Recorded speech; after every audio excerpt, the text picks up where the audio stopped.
고린도 후서를 우리가 이제 살펴보려고 합니다. 우리가 살펴봤듯이 고린도 교회는 바울을 굉장히 힘들게 하는 그런 교회였어요. 바울의 사도권을 의심했고 바울이 쓰는 물질에 대해서 굉장히 불만을 가지고 있었고, 그래서 바울이 굉장히 위축된 그런 사역을 하게 했던 교회이기도 합니다.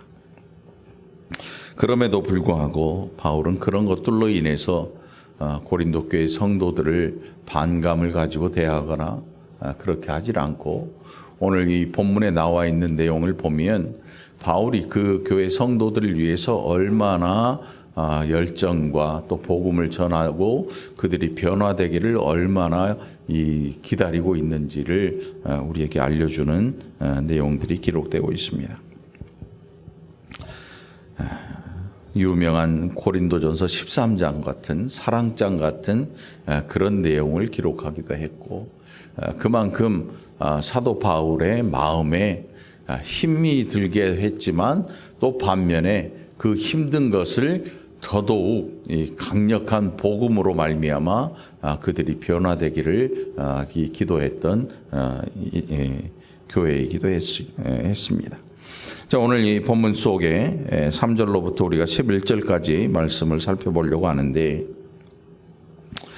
자, 고린도 후서 1장 1절에 뭐라고 하냐면 하나님의 뜻으로 말미암아 그리스도 예수의 사도된 바울과 형제 디모데, 이렇게 기록을 해요. 그리고 고린도에 있는 하나님의 교회, 또 온 아가야에 있는 모든 성도, 이렇게 얘기합니다. 그래서 이 바울이 자신의 사도에 대한 것들을 이렇게 밝히는 이유가 바로 고린도 교회들이 의심하고 사도 바울의 이 사도됨을 잘 믿어주려고 하지 않았습니다. 다른 사람들은 어디서 추천서도 받아오고 또 자기를 자천하는 이런 사람도 있었고, 그런데 바울은 자천도 없고 추천하는 사람도 없어요. 그러니까 고린도 교회 성도들이 사도 바울을 굉장히 좀 깔봤던 것 같아요. 야, 도대체 넌 뭐길래? 뭐길래? 예수님의 제자로, 예수님이 살아계실 때 제자로 부르심을 받은 것도 아니었습니다. 그래서 더욱 그런 것 같아요. 그래서 바울이 자신의 사도된 일은 하나님의 뜻이었다. 그리고 그리스도 예수의 사도이다. 나는 다른 어떤 존재의 사도가 아니라 곧 하나님의 뜻으로 그리스도 예수의 사도로 부르심을 받았다.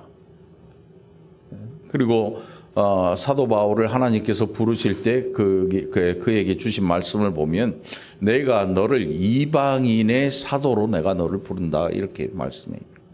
이방인의 사도. 그 바울의 전도 여행이나 이런 것들이 이방인들을 향해 있다는 사실을 우리가 보게 되는데, 고생을 정말 엄청나게 하지요. 목숨을 건 이 전도 여행을 하면서 죽을 고비를 수도 없이 넘기죠. 오늘 이 본문 속에 그것이 기록되고 있는데, 특별히 8절에 보면 형제들아 우리가 아시아에서 당한 환난을 너희가 모르기를 원치 아니한다. 이게 뭐냐면 사도행전 19장에 보면 그게 기록되고 있어요. 에베소에서 복음을 전하고 있을 때에 어떤 무리들이 와서 아데미를 섬기는, 그리고 아데미에게 제물을 바치는 일을 하는 사람, 그러니까 신한테 제물을 바치는 금장색이나 은장색이나 뭐 이런 구리를 다루는 사람들이 전부 다 모여서 바울을 공격하기 시작합니다. 그러면서 뭐라고 하냐면 너 때문에 네가 전한 복음이 우리가 하는 일을 천한 일로 만들어 버리지 않느냐. 그리고 막 소리를 칩니다. 이 큰 아데미요, 막 이렇게 소리를 쳐요.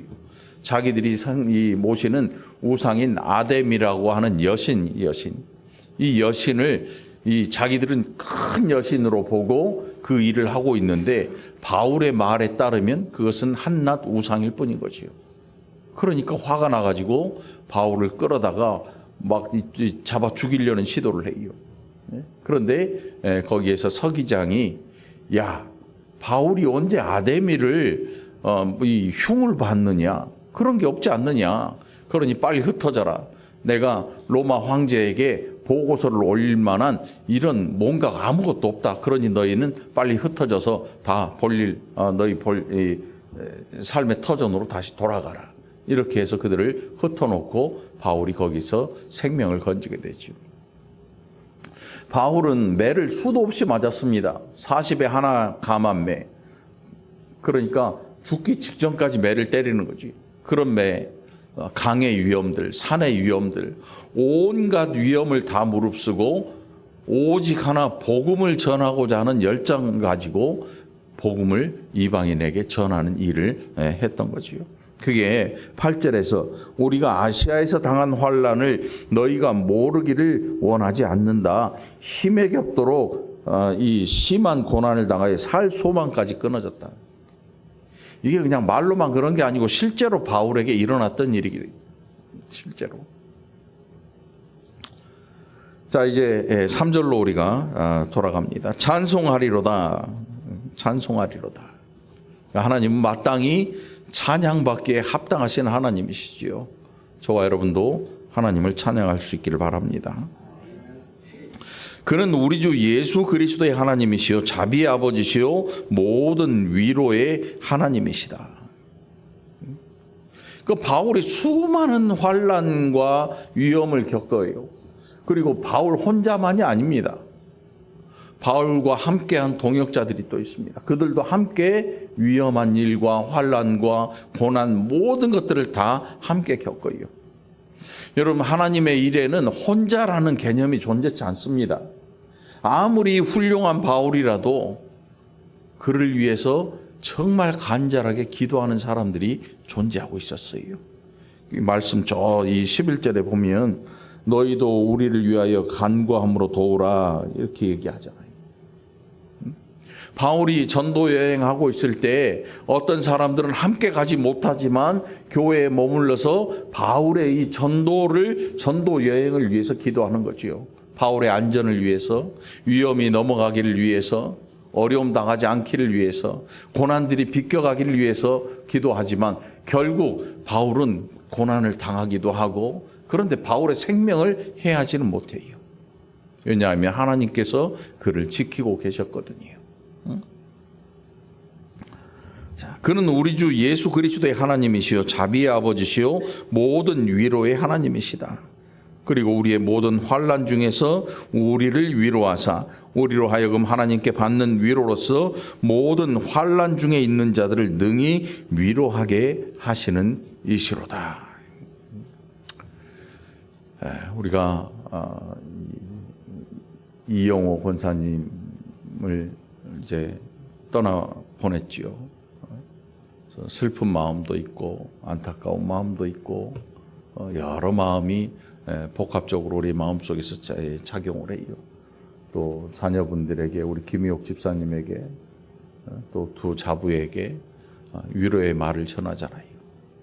그런데 사실 우리의 위로는 어떤 때는 전혀 위로가 되지 않을 수도 있어요. 왜냐하면 우리에게는 정말로 위로할 수 있는 그런 능력이 없거든요.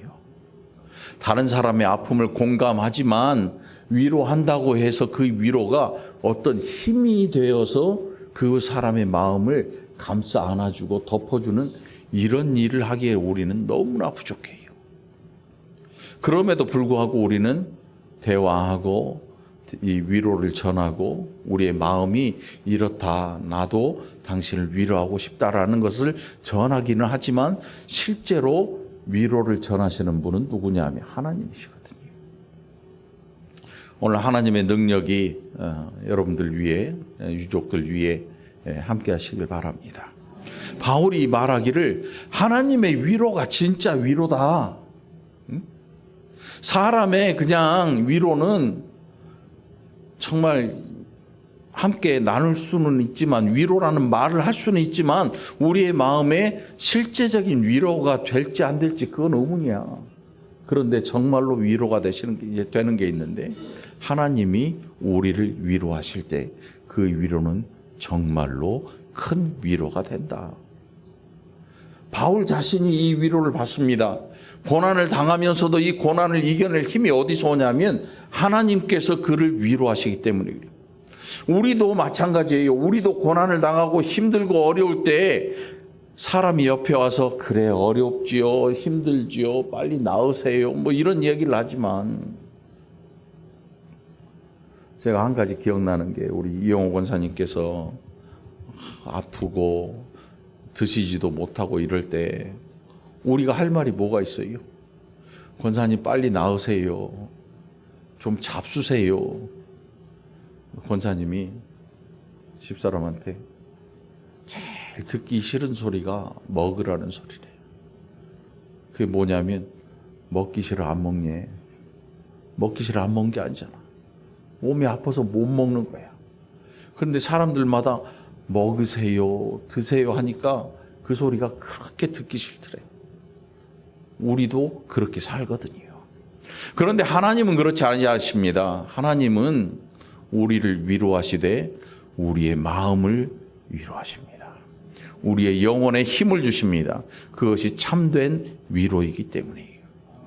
그래서 성령의 위로라는 말이 중요한 것입니다. 오늘 유족들 위해 하나님의 성령의 위로가 함께 하시기를 간절히 축원합니다. 바울에게 이 위로가 넘쳐났습니다. 5절에 보니까 그리스도의 고난이 우리에게 넘친 것 같이, 그리스도의 고난이 어떻게 넘쳤냐면 십자가에서 그리스도께서 고난을 당하셨어요. 그 고난이 넘쳐남으로 말미암아 구원 얻게 된 거죠. 그런데 또 복음을 전하는, 십자가의 복음을 전하는 사도들에게 이 고난이 넘쳐가는, 그리스도의 고난, 여러분 예수 믿는다고 하는 게 막 승승장구하는 그런 일이 아니라 고난을 감내해야 되는 일이기도 합니다. 우리가 사는 시대는 예수 편하게 믿는 거예요. 불과 100여 년 전만 해도 예수 믿는 그 일로 말미암아 온 집안에서 내쫓김을 당하고 정말 입에 담을 수 없는 온갖 욕짓거리와 핍박과 환난을 당했던 믿음의 조상들이 있어요. 복음 때문에. 그럼에도 불구하고 버리지 않았습니다.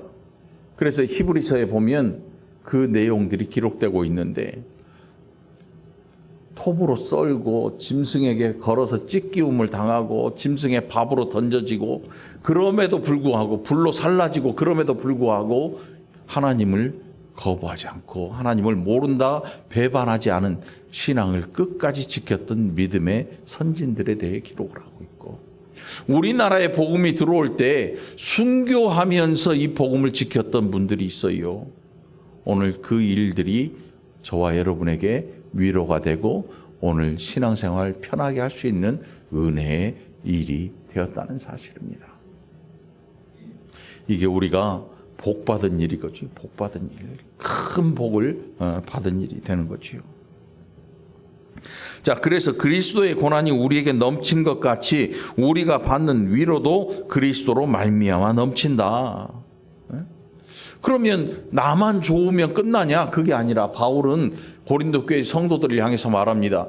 내 고난이 너희에게도 나타날 텐데 너희도 이 고난이 넘치도록 너희도 고난을 당할 줄 안다. 그러나 너희가 이 고난을 감내하고 인내할 때 하나님의 위로도 너희에게 넘쳐나게 될 것이다.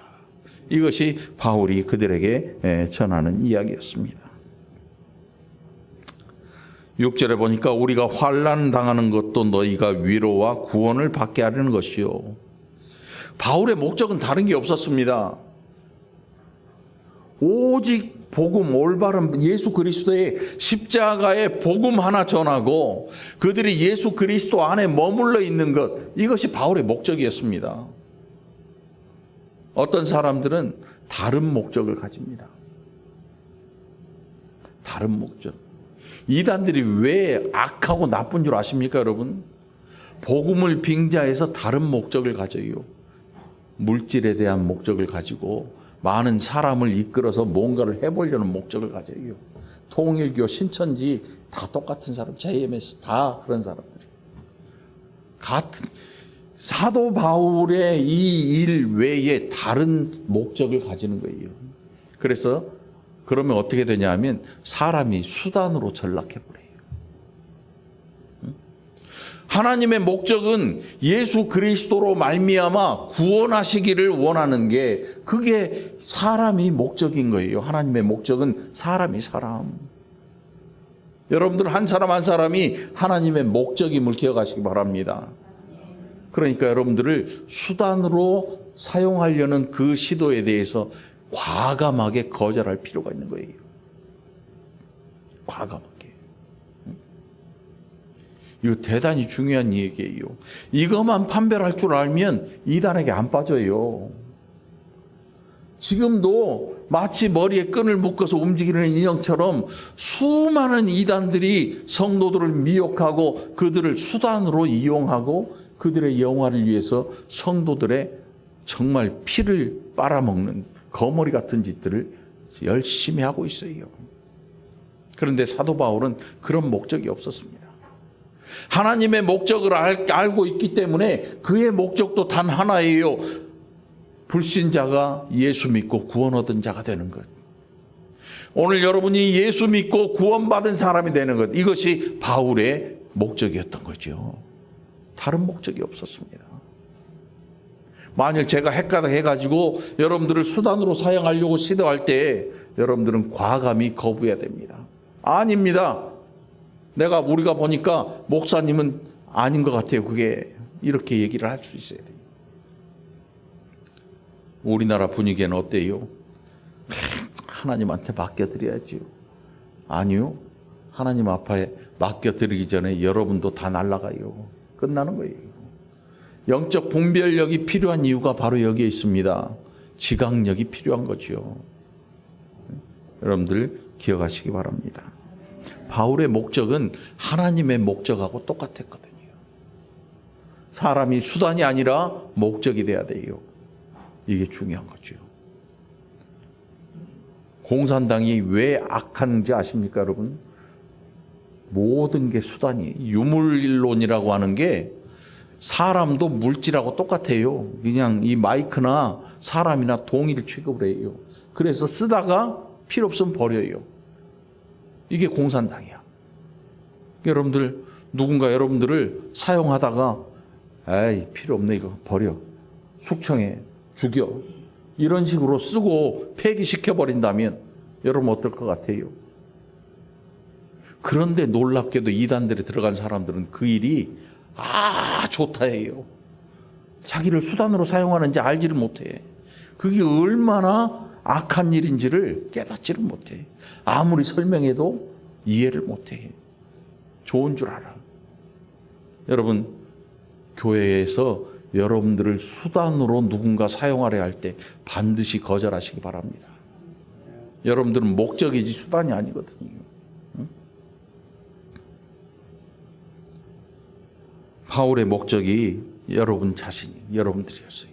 바울의 목적이 고린도 교회 성도들이었어요. 그래서 그가 전한 복음으로 말미암아 그들이 예수 안에 들어오고 그들이 이제 고난도 견뎌낼 수 있도록 자라나고 그 고난을 통해서 하나님의 깊은 위로가 그들에게 주어진다는 사실을 바울이 지금 이야기를 하고 있는 거지요.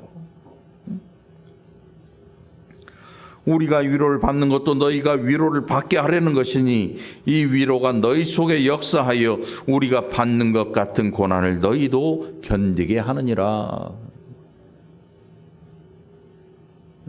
복음 때문에, 단순히 복음 때문에, 단순히 예수 때문에 당하는 이 고난, 이해할 수 없는 고난도 있고 그럼에도 불구하고 바울은 그 고난이 부끄럽지 않은 거지요.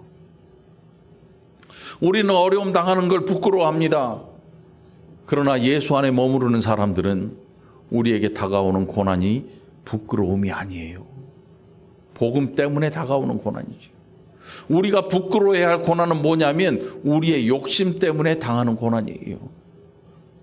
우리의 죄가 우리의 욕심이 절제하지 못하고 선을 넘어버려서 죄악의 길로 치달을 때 그것은 고난이 아니라 오히려 죄로 말미암은 징계가 되겠지요.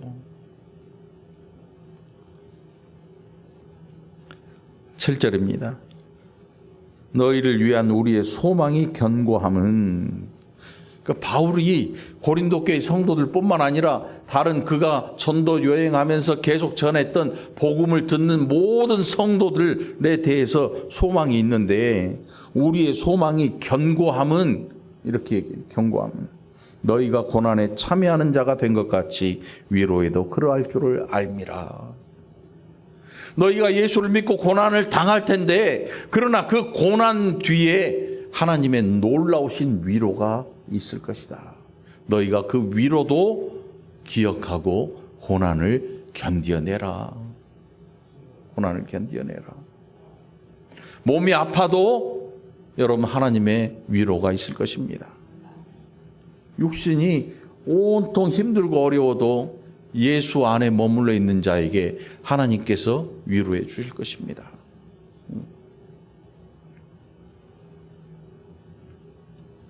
8절을 아까 살펴봤는데, 이 우상 때문에 바울이 큰 고난을 당합니다. 막 끌려가고 사람들을 멱살 잡히고, 교회가 분란이 일어나니까 이런 장면들이 연출이 되더라고. 막 목사님 멱살 잡고 막 흔들어대고 주먹질하고 온 별짓을 다 해요. 실제로 무슨 조폭들처럼 양쪽으로 쫙 갈라져-가지고,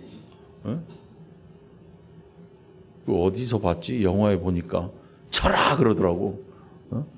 쳐라 뭐 가죽 장갑 끼고 막 난투극을 벌인던데, 무서워요. 그게 종교 전쟁이 그게 무서운 거예요.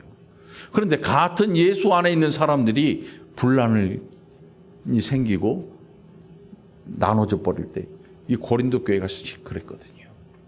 나는 누구 파다, 너는 누구 파냐. 이게 갈라지고 얼마나 무서운지 모르지요.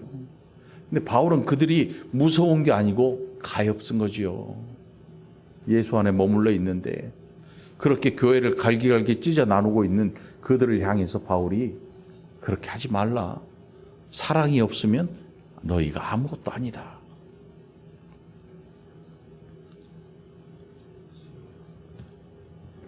10절입니다. 그가 이같이 큰 사망에서 우리를 건지셨고 또 건지실 것이며 이후에도 건지시기를 그에게 바란다. 놀랍게도 하나님의 역사는 우리로 끝나는 게 아닙니다. 우리의 후손들을 통해서 하나님께서 또 역사하십니다. 우리는 염려합니다.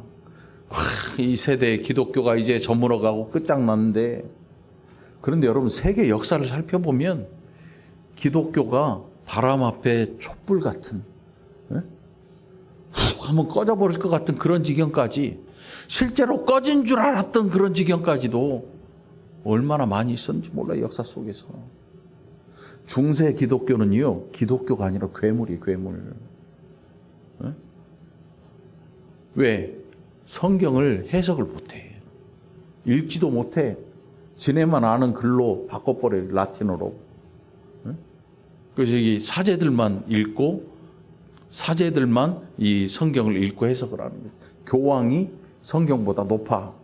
그러니까 끝나버린 거지. 성경이 이 저 교황 밑으로, 사람 밑으로 들어가 버렸으니까 기독교가 끝난 거지. 그런데 놀랍게도 오늘 이 성경이 우리에게 또 주어져요.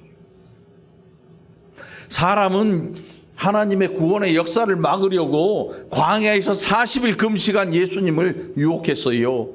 사단이 와서 마귀가, 야, 이 돌 줄 테니까 떡덩이 만들어봐. 배고프지? 높은 데서 뛰어내려봐. 한 번만 나한테 절해봐. 이렇게 기독교를 끝장내려고 했는데 예수님이 이겨내셔요. 말씀으로 이겨내십니다. 오늘 저와 여러분에게 와 있는, 우리가 믿는 예수를 믿는 이 구원의 복음이 이렇게 해서 우리에게 주어진 거예요. 사라질 듯 한데 하나님이 역사하셔서 그 일이 아무리 막으려 해도 막을 수가 없는 일이 되고 말죠. 오늘 저와 여러분에게 있는 이 귀한 복음으로 인해 감사하는 저와 여러분 되기를 간절히 축원합니다.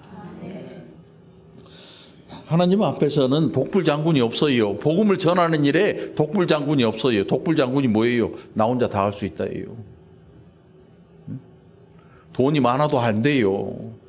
아무리 건강해도 안 돼요. 시간이 아무리 많아도 안 돼요. 하나님의 일은 혼자 할 수 있는 일이 아니거든요. 여기 보니까 11절에 보니까 너희도 우리를 위하여 간구함으로 도우라. 야, 돈 좀 다오 이게 아니고 간구함으로 도우라. 이게 무슨 뜻이냐면 너희가 우리의 사역을 늘 관심 있게 지켜보고 그 일을 위해서 함께 기도해 달라는 거예요. 간구함으로 도우라. 하나님 앞에 사도 바울의 행하는 그 일을 통해서 하나님이 영광을 받으시고 하나님 바울을 지켜주셔서 그가 끝까지 복음을 전하는 이 일에 헌신하게 도와주옵소서. 선교사님들을 위해서 하는 기도가 바로 그거지요. 선교비 몇만 원 내놓고 끝나버리는 게 아니에요. 선교를 위해서 기도해야 돼요. 사역자를 위해서 기도할 필요가 있는 거지요. 누군가 교회에서 앞에 리더가 될 때 그 리더를 위해서 기도해 줄 필요가 있는 거지요. 의무가 저와 여러분에게 있는 거라는 거예요.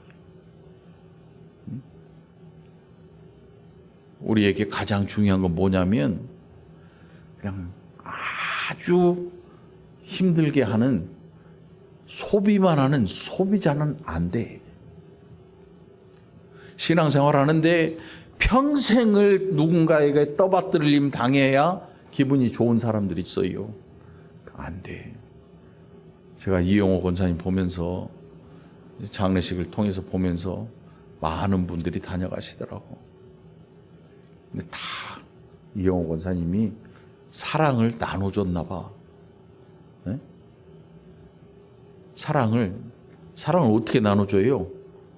뭐 10,000원짜리 찢어서 5,000원씩 나눠주는 게 아니고 마음이 그를 향해 있고 그의 심정을 헤아릴 줄 아는 사랑이 얘기해. 아마도 그렇게 우리에게도 목회자인 저에게도